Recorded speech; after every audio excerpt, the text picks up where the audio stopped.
ఆకాను బంగారాన్ని ప్రేమించి వస్త్రాలను ప్రేమించి అతడు తనతో పాటు తీసుకుని వచ్చి తన గుడారంలో దాచుకున్నట్లుగా కనపడుతూ ఉంటుంది.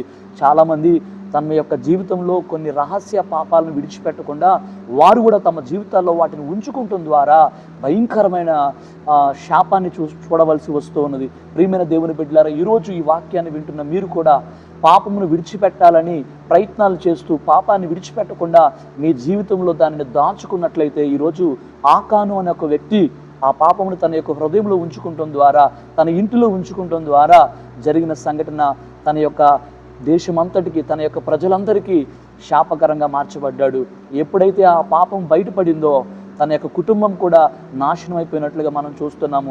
ఈ రహస్య పాపం ఎంత భయంకరమైనదంటే అతడు పాడైపోవడమే కాదు, తన కుటుంబాన్ని కూడా పాడు చేసే అంత శక్తివంతమైనది. కనుక ప్రియమైన దేవుని బిడ్డలారా, ఈ భయంకరమైన ఈ రహస్య పాపం నుండి మీరు విడిపించబడాలని నేను కోరుకుంటున్నాను. ఈ వాక్యాన్ని వింటున్న వారులారా, మీరు ప్రార్థన చేసుకుని, ప్రభువా ఈ పరిస్థితులు నేను బయటికి రావాలని, ప్రభు ఖచ్చితంగా మీకు విడుదల ఇస్తారు. అనేక మంది ఇదిగో లోపల అంతరంగంలో దేవునికి దూరంగా జీవిస్తున్న వారు ఉన్నారు.